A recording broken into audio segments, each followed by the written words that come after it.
आगे चलते हैं।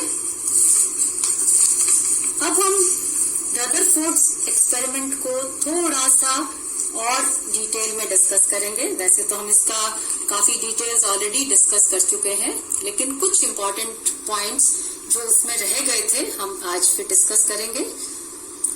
बैक स्कैटरिंग के आधार पे रदरफोर्ड ने जो प्लेनेटरी मॉडल अपना बनाया था, हम उसकी आज बात करेंगे डिटेल्स में। उसमें क्या क्या उसने अस्यूम किया था, क्या क्या माना था। तो फर्स्ट असम्पशन वाज एटम का सारा पॉजिटिव चार्ज उसके सेंटर पर एक छोटे स्फेरिकल वॉल्यूम में कॉन्सेंट्रेटेड है, जिसकी बात हम पहले कर चुके हैं। नेगेटिव चार्ज इसके चारों ओर एटॉमिक रेडियस के साइज के स्फीयर में डिस्ट्रीब्यूटेड है। Secondly, almost whole of the mass of the atom is confined to the nucleus. ये सब हमारी मान्यताएं हैं, रदरफोर्ड ने जो माना था। तीसरा, nucleus and alpha particles both act as point charges and the scattering is caused by the Coulombian repulsive force only. Orbital electrons के इफेक्ट को हमने नेग्लेक्ट कर दिया है। यहाँ इस फिगर में हमने इस फिनोमेनन को दिखाया है। आप देखिए, एक बहुत इंपॉर्टेंट पैरामीटर यहाँ है बी, जिसको हम कहते हैं इम्पैक्ट पैरामीटर, संघट्ट प्राचल।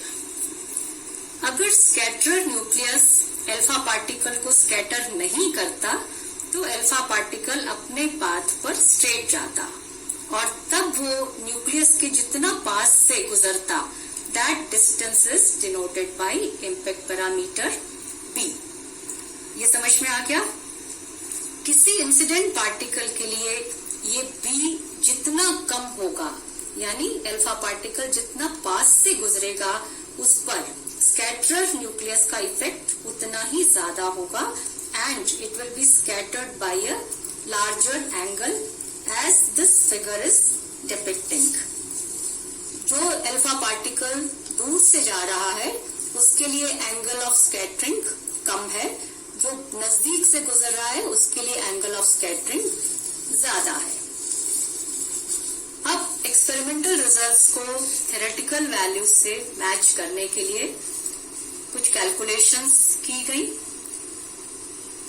मेन कैलकुलेशन सबसे पहले जो हमने शुरू की थी वो थी इम्पैक्ट पैरामीटर के ऊपर एंगल ऑफ स्कैटरिंग का dependence.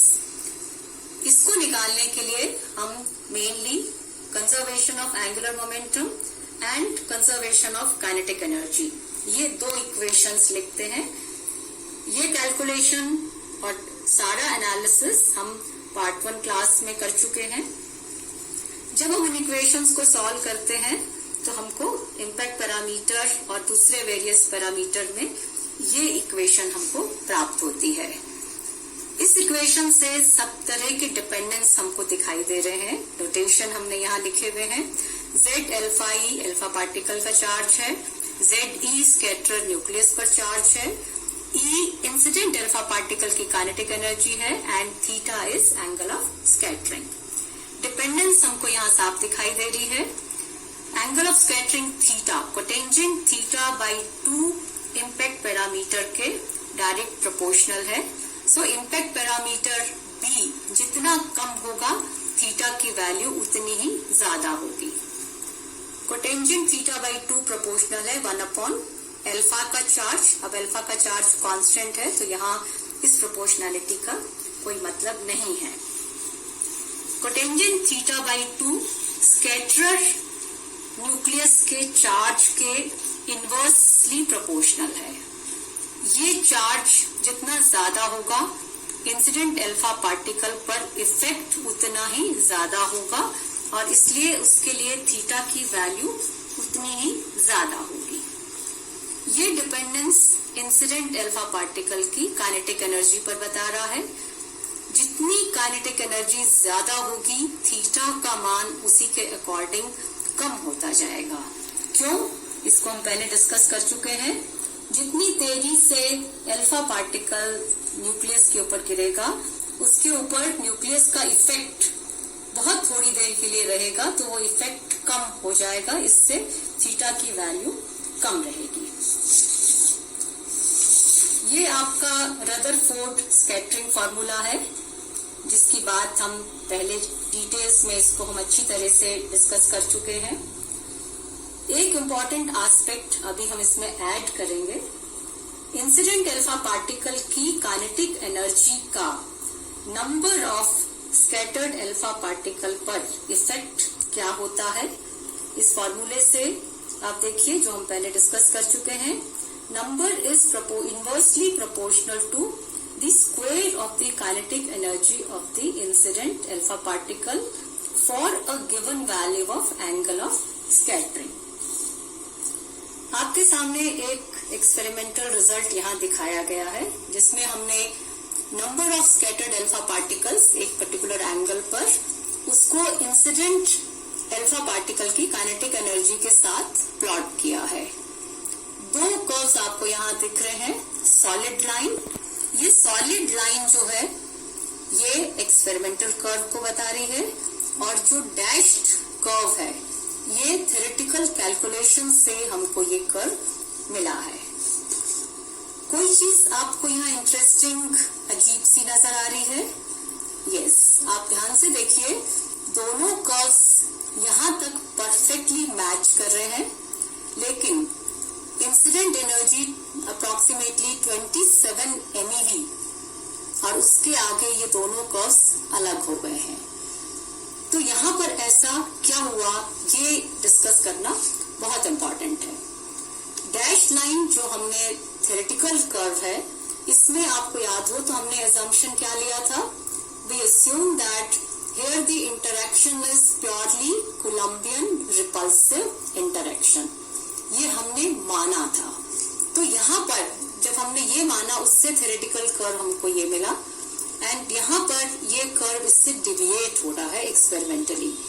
So what could be the possibilities, क्या संभावना हो सकती है? इसका मतलब ये हुआ कि एट अराउंड 27 और above energies of the incident alpha particles क्या हो सकता है? या तो कोलंबियन फोर्स काम करना बंद कर देता है, या in addition to Coulombian repulsive interaction कोई और नया फोर्स भी यहाँ पर पिक्चर में आ जाता है। कौन सा हो सकता है वो नया फोर्स? आप लोगों ने तो ऑलरेडी पढ़ा हुआ है, और आज तो हम अच्छी तरह जानते हैं कि वो फोर्स है न्यूक्लियर स्ट्रॉन्ग अट्रैक्टिव फोर्स। यहाँ पर हमको उसका इफेक्ट कोलंबियन फोर्स के साथ मिला हुआ हमको नजर आ रहा है। ये वैल्यू क्या दिख रही है हमको? इस एनर्जी और इसके बाद एन थीटा की वैल्यू थ्योरेटिकल कर्व के मुकाबले ज्यादा फास्ट रेट से घटती हुई हमको नजर आ रही है।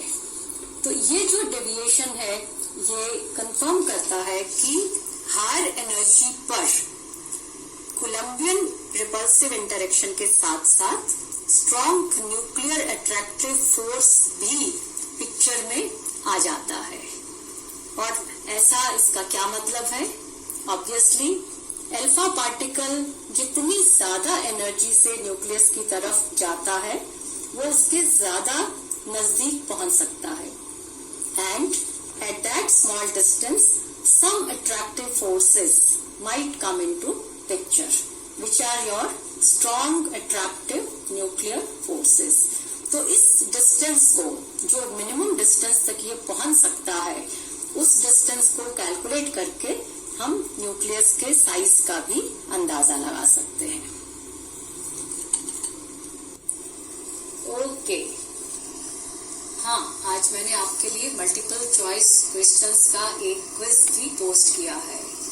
So just go through all my lectures and you will get all answers. इसीलिए 2 दिन का टाइम दिया है।